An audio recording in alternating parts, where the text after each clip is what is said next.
Baik,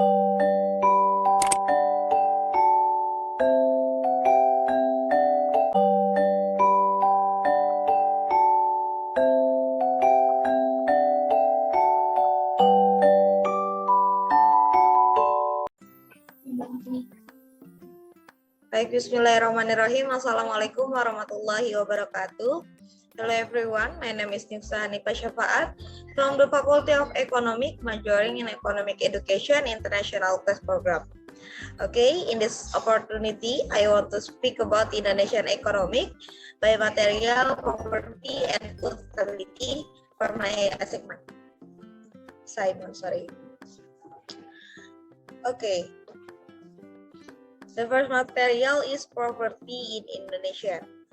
But before it, I want to talk about the definition of the property. According to the World Bank, property is deprivation of well-being. Okay. In here, I am for that speculation that is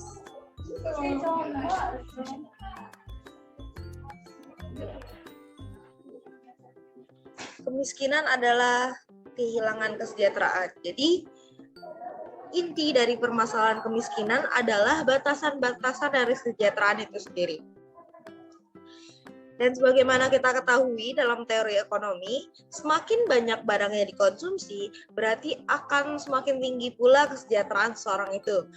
Dan tingkat kesejahteraan orang dapat diartikan sebagai kemampuan untuk mengakses sumber daya yang tersedia, seperti barang yang dikonsumsi. Selanjutnya, kemampuan untuk mengakses sumber daya yang tersedia ini dapat diukur melalui jumlah pendapatan atau pengeluaran. Jika definisi dihubungkan dengan tingkat kesejahteraan, maka kemiskinan dapat diartikan sebagai sebuah bentuk ketidakmampuan dalam memenuhi kesejahteraan atau dengan kata lain kekurangan akses terhadap sumber daya untuk memenuhi kebutuhan hidupnya. Nah, kekurangan akses di sini maksudnya adalah kekurangan dari pendapatan itu sendiri. Menurut Badan Pusat Statistik dan Departemen Sosial, kemiskinan adalah ketidakmampuan individu dalam memenuhi kebutuhan dasar minimal for life like food or non-food. Dan garis kemiskinan yang ditetapkan oleh BPS adalah jumlah pengeluaran yang dibutuhkan oleh setiap individu yang dapat memenuhi tingkat kebutuhan makanan setara dengan 2.100 kalori per orangnya. Dan non-makanan terdiri dari perumahan, pakaian, kesehatan, transportasi, dan aneka barang lainnya. Ini menurut Soeharto. Selanjutnya, materi terkait bagaimana di Indonesia mengukur tingkat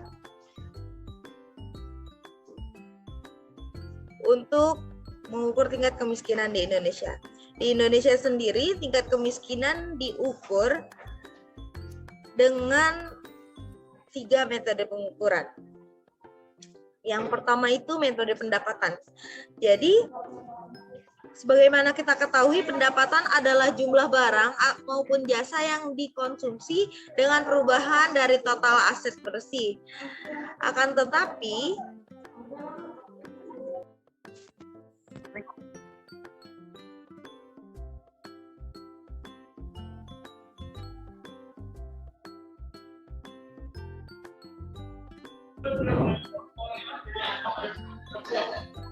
Oke.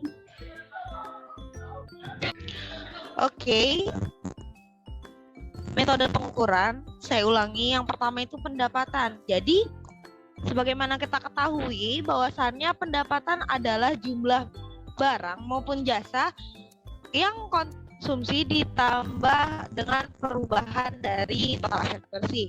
Akan tapi Jika untuk negara seperti Indonesia, di mana pekerjaan non formal itu jauh lebih banyak daripada pekerjaan formal, ini sangat sulit untuk menghitung tingkat pendapatan orang karena kurangnya tersedia data sektor informal. Dan penyebab lainnya sulitnya menilai perubahan harga yang dimiliki karena perubahan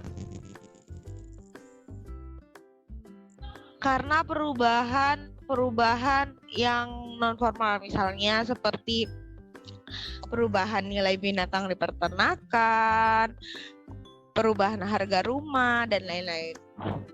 Nah, makanya oleh sebab itu beberapa alasan perhitungan melalui pendapatan dapat terjadi dengan berbeda dalam kenyataan hasil yang diterimanya.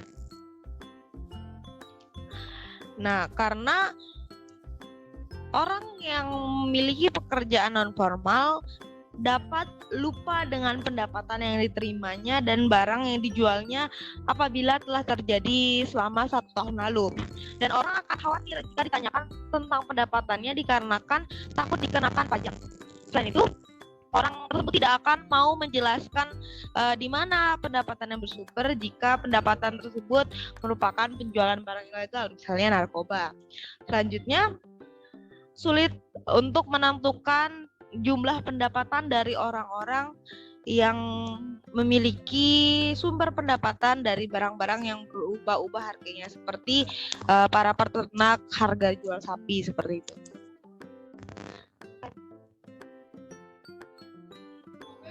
Baik, selanjutnya dapat dilakukan dari konsumsi orang. Oke. Pengertian dari konsumsi yang telah kita ketahui dari sebelum ini, bahwasannya konsumsi merupakan barang-barang yang dihabiskan atau dipakai dari seorang yang dibeli, baik berasal dari usaha sendiri maupun hasil usaha, seperti misalnya peternakan atau pertanian seperti itu. Dan selanjutnya, seperti dalam perhitungan GDP, di mana negara maju akan lebih efektif untuk dihitung metode pendapatannya dibandingkan negara berkembang jika melalui metode konsumsi. Karena perhitungan angka kemiskinan di Indonesia juga lebih efektif dihitung melalui metode konsumsi.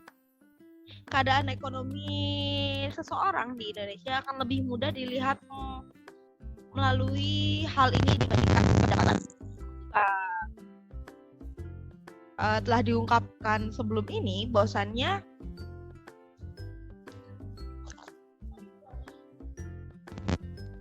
pendapatan itu sulit dihitung dikarenakan sumber-sumber pendapatan itu sendiri yang masih kurang jelas datanya.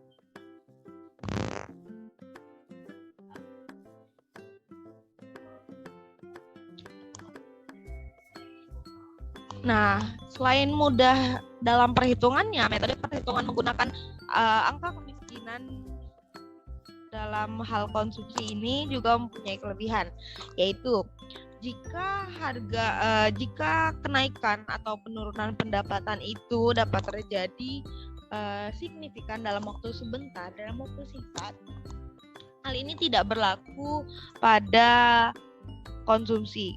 Konsumsi itu cenderung bersifat mulus dan lebih stabil. Selanjutnya, pengukuran ini jika melalui konsumsi itu masih ada kemungkinan untuk cenderung tidak sesuai dengan kenyataan, dikarenakan orang-orang tersebut cenderung tidak akan memberitahu berapa pengeluaran apabila telah menyangkut barang mewah, seperti misalnya alkohol dan barang ilegal, narkoba atau prostitusi. Nah, hal ini terbukti dari data pengeluaran yang dilakukan oleh Amerika. Jadi data tersebut dari masyarakat itu hanya setengah dari jumlah penjualan yang dilakukan oleh minuman alkohol. Jadi datanya itu tidak valid. Selanjutnya, jadi semakin detail pertanyaan yang diberikan, maka akan semakin baik tentunya.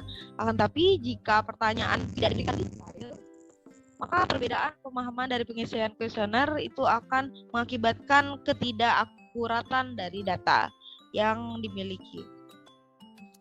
Selanjutnya di Indonesia juga menggunakan pengukuran lainnya or other measurement.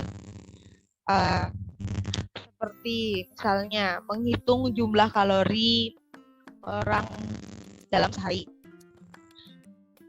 Oke, selanjutnya itu ini sudah dibahas di materi-materi sebelumnya. Selanjutnya juga pengeluaran makanan dari pengeluaran total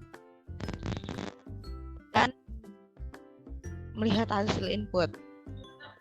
Baik, selanjutnya kita ke materi food stability in Indonesia or stabilitas pangan di Indonesia. Okay.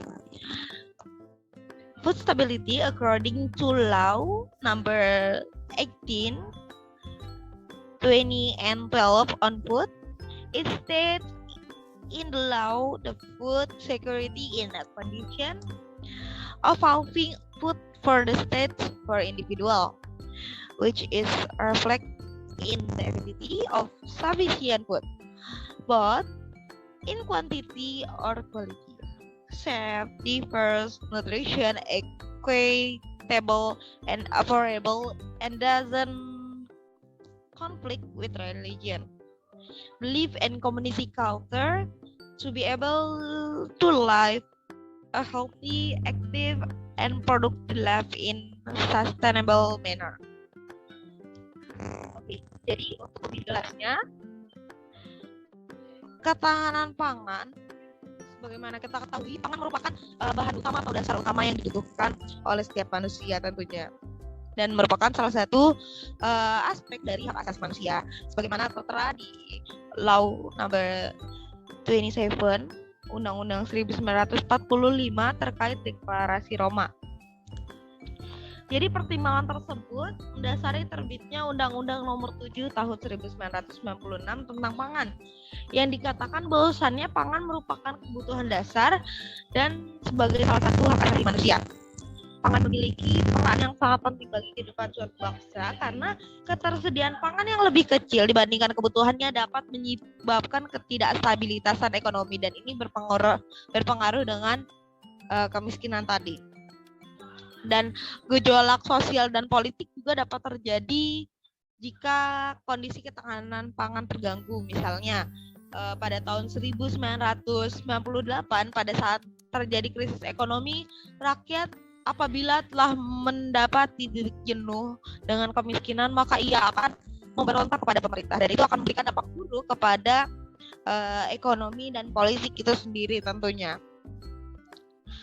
Ini telah terjadi di Indonesia pada tahun 1997 hingga 1998 terkait meroketnya harga pangan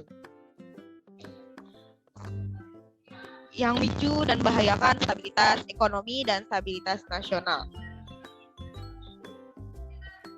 Nah, jadi peran pemerintah di sini, peran pemerintah Indonesia tentunya telah selalu berusaha untuk meningkatkan produksi dalam negeri. Pertimbangan tersebut sangat penting karena jumlah penduduk yang besar, harus pemerintah berperan untuk menyediakan ketersediaan pangan yang mencukupi dan tersebar tentunya dengan distribusi yang baik. Yang dengan pertimbangan harus dapat mencukupi konsumsi nasional yang sesuai dengan persyaratan logistik dan menjaga ketahanan pangan.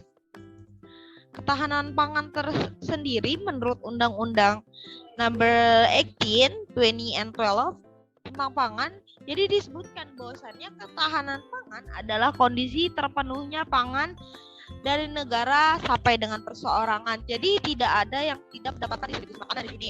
Yang tercermin dari tersedianya pangan yang cukup baik, mutunya, amannya, beragamnya, bergizinya, dan meratanya, dan tentunya terjangkau, tidak berkeyakinan dengan agama. Sebagaimana kita ketahui, jumlah agama di Indonesia tentu memiliki aturan-aturannya masing-masing terkait pembatasan dalam konsumsi, keyakinan budaya masyarakat untuk dapat hidup sehat, aktif, dan produktif secara berkelanjutan.